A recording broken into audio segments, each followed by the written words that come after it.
Episodio 194. Hay muchos hijos de la Santa Iglesia que cargan sobre sí mismos con sus obras esta sangre, como los judíos la cargaron con obras y con palabras, ellos ignorando y no creyendo que era sangre de Cristo, y los católicos conociendo y confesando que lo es.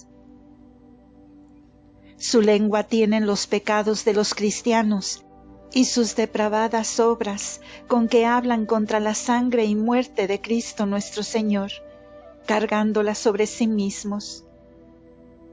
Sea Cristo afrentado, escupido, abofeteado, escarpiado en una cruz, despreciado y muerto y propuesto a Barrabás.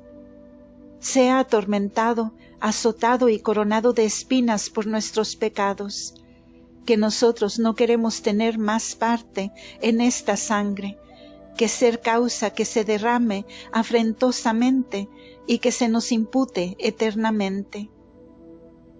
Padezca y muera el mismo Dios humanado, y nosotros gocemos de los bienes aparentes.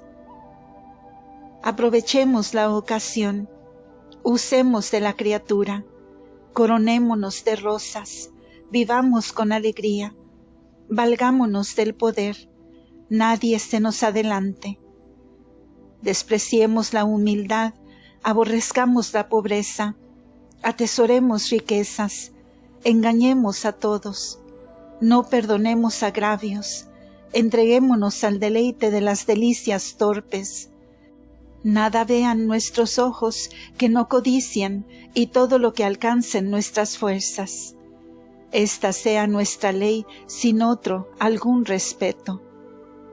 Y si con todo esto crucificamos a Cristo, venga sobre nosotros su sangre y sobre nuestros hijos. Preguntemos ahora a los réprobos que están en el infierno si fueron estas las voces de sus obras que les atribuye Salomón en la sabiduría, y si porque hablaron en su corazón consigo mismos tan estultamente se llaman impíos y lo fueron. ¿Qué pueden esperar los que malogran la sangre de Cristo y la cargan sobre sí mismos? No como quien la desea para su remedio, sino como quien la desprecia para su condenación. ¿Quién se hallará entre los hijos de la Iglesia que sufra ser pospuesto a un ladrón fascineroso? Tan mal practicada anda esta doctrina que ya se hace admirable el que consiente que le preceda otro tan bueno y benemérito o más que él. Y ninguno se hallará tan bueno como Cristo, ni tan malo como Barrabás. Pero son sin número los que a la vista de este ejemplo se dan por ofendidos y se juzgan por desgraciados, si no son preferidos y mejorados en la honra, en las riquezas, dignidades y en todo lo que tiene ostentación y aplauso del mundo. Esto se solicita, se litiga y se busca, y en esto se ocupan los cuidados de los hombres y todas sus fuerzas y potencias, desde que principian a usar de ellas hasta que las pierden. Y la mayor lástima y dolor es que no se libran de este contagio los que por su profesión y estado renunciaron el mundo y le volvieron las espaldas. Y mandándoles el Señor que olviden su pueblo y la casa de su Padre, se vuelven a ella con lo mejor de la criatura humana, que es la atención y cuidado para gobernarlos, la voluntad y deseo para solicitarles cuanto posee el mundo y les parece poco, y se introducen en la vanidad. Y en lugar de olvidar la casa de su Padre, olvidan la de Dios en que viven, donde reciben los auxilios divinos para conseguir la salvación, la honra y estimación que jamás en el mundo alcanzaron, y el sustento sin afán ni cuidado. Y a todos estos beneficios se hacen ingratos, dejando la humildad que por su estado deben profesar. la humildad de Cristo nuestro Salvador y su paciencia, sus afrentas, los oprobios de la cruz, la imitación de sus obras, la escuela de su doctrina. Todo se remite a los pobres, a los solitarios, a los desvalidos del mundo y humildes, y los caminos de Sión están desiertos y llorando, porque hay tan pocos que vengan a la solemnidad de la imitación de Cristo nuestro Señor. No fue menor la incipiencia de Pilatos en pensar que con lavar sus manos y haber imputado a los judíos la sangre de Cristo, quedaba justificado en su conciencia y con los hombres, a quienes pretendía satisfacer con aquella ceremonia llena de hipocresía y mentira. Verdad es que los judíos fueron los principales actores y más reos en condenar al inocente, y se cargaron sobre sí mismos esta formidable culpa. Pero no por eso quedó Pilatos libre de ella, pues conociendo la inocencia de Cristo Señor nuestro, no debía posponerle a un ladrón y homicida, castigarle ni enmendarle a quien nada tenía que corregir ni enmendar. Y mucho menos debiera condenarle y entregarle a la voluntad de sus mortales enemigos, cuya envidia y crueldad le era manifiesta. Pero no puede ser justo juez el que, conociendo la verdad y justicia, la puso en una balanza, con respetos y fines humanos de su propio interés. Porque este peso arrastra la razón de los hombres que tienen corazón cobarde, y como no tienen caudal, ni el lleno de las virtudes que han menester los jueces, no pueden resistir a la codicia ni al temor mundano, y cegándolos la pasión, desamparan la justicia para no aventurar sus comodidades temporales, como sucedió a Pilatos. En casa de Pilatos estuvo nuestra gran reina y señora, de manera que con el ministerio de sus santos ángeles pudo oír las altercaciones que tenía el inicuo juez con los escribas y pontífices, sobre la inocencia de Cristo, nuestro bien, sobre posponerle a Barrabás. Y todos los clamores de aquellos inhumanos tigres los oyó con silencio y admirable mansedumbre, como estampa viva de su Santísimo Hijo. Pero aunque su honestísima modestia era inmutable, todas las voces de los judíos penetraban como cuchillos de dos filos su lastimado corazón. Mas los clamores de su doloroso silencio resonaban en el pecho del Eterno Padre con mayor agrado y dulzura que los llantos de la hermosa Raquel, con que dice, según San Jeremías, lloraba a sus hijos sin consuelo, porque no los pudo restaurar. Que nuestra hermosísima Raquel María, purísima, no pedía venganza, sino perdón para los enemigos que le quitaban el unigénito del Padre y suyo.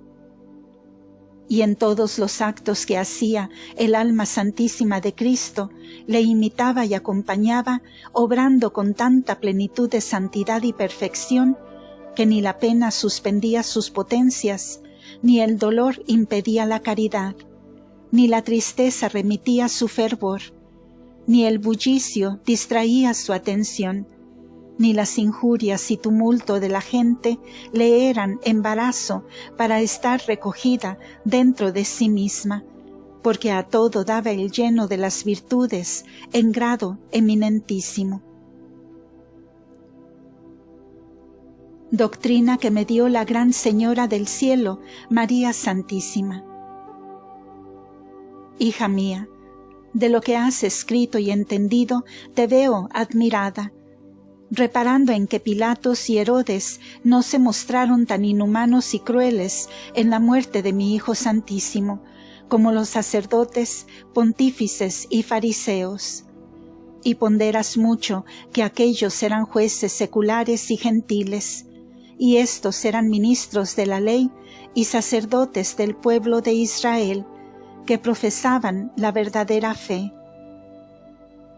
A este pensamiento te quiero responder con una doctrina que no es nueva, y tú la has entendido otras veces, mas ahora quiero que la renueves y no la olvides por todo el discurso de tu vida.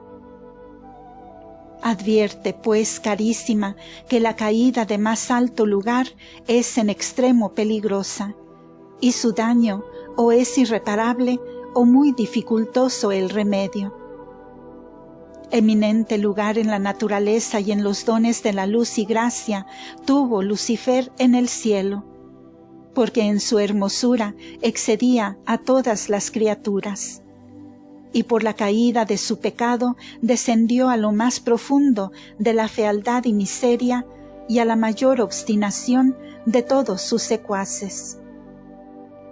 Los primeros padres del linaje humano, Adán y Eva, fueron puestos en altísima dignidad y encumbrados beneficios, como salidos de la mano del Todopoderoso, y su caída perdió a toda su posteridad con ellos mismos.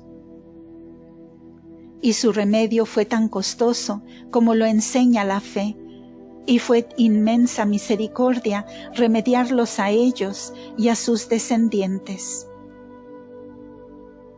Otras muchas almas han subido a la cumbre de la perfección, y de allí han caído infelicísimamente, hallándose después casi desconfiadas o casi imposibilitadas para levantarse. Este daño por parte de la misma criatura nace de muchas causas.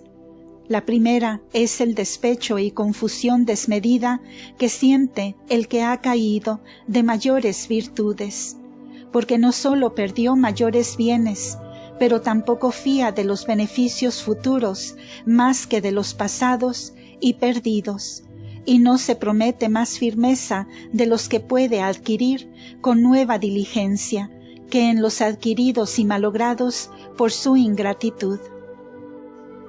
De esta peligrosa desconfianza se sigue el obrar con tibieza, sin fervor y sin diligencia, sin gusto y sin devoción, porque todo esto extingue la desconfianza, así como animada y alentada la esperanza vence muchas dificultades, corrobora y vivifica a la flaqueza de la criatura humana para emprender magníficas obras. Otra razón hay, no menos formidable, y es que las almas acostumbradas a los beneficios de Dios, o por oficio como los sacerdotes y religiosos, o por ejercicios de virtudes y favores como otras personas espirituales, de ordinario pecan con desprecio de los mismos beneficios y mal uso de las cosas divinas, porque con la frecuencia de ellas incurren en esta peligrosa grosería de estimar en poco los dones del Señor.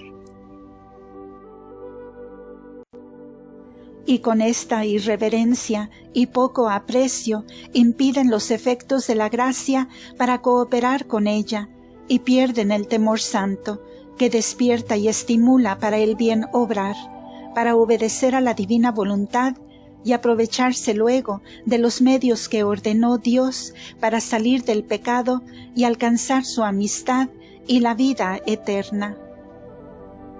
Este peligro es manifiesto en los sacerdotes tibios, que sin temor y reverencia frecuentan la Eucaristía y otros sacramentos.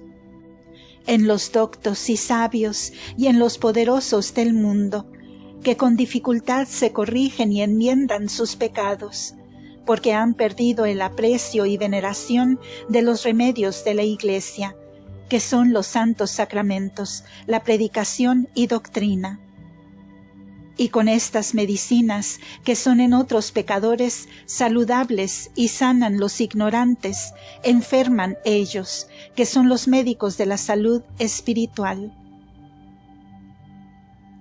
Otras razones hay de este daño, que miran al mismo Señor, porque los pecados de aquellas almas que por estado o virtud se hallan más obligadas a Dios, se pesan en la balanza de su justicia muy diferentemente que los de otras almas menos beneficiadas de su misericordia. Y aunque los pecados de todos sean una misma materia, por las circunstancias son muy diferentes, porque los sacerdotes y maestros, los poderosos y prelados, y los que tienen lugar o nombre de santidad, hacen gran daño con el escándalo de la caída y pecados que cometen. Es mayor su audacia y temeridad en atreverse contra Dios, a quien más conocen y deben, ofendiéndole con mayor luz y ciencia, y por esto con más osadía y desacato que los ignorantes. Con que le desobligan tanto los pecados de los católicos, y entre ellos los de los más sabios e ilustrados, como se conoce en todo el corriente de las Escrituras sagradas.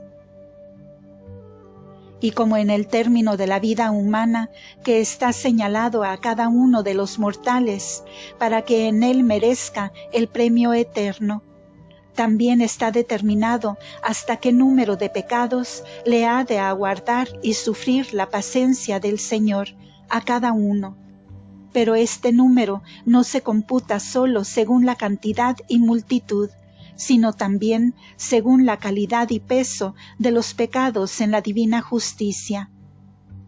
Y así puede suceder que en las almas de mayor ciencia y beneficios del cielo, la calidad supla la multitud de los pecados, y con menos en número sean desamparados y castigados que otros pecadores con más.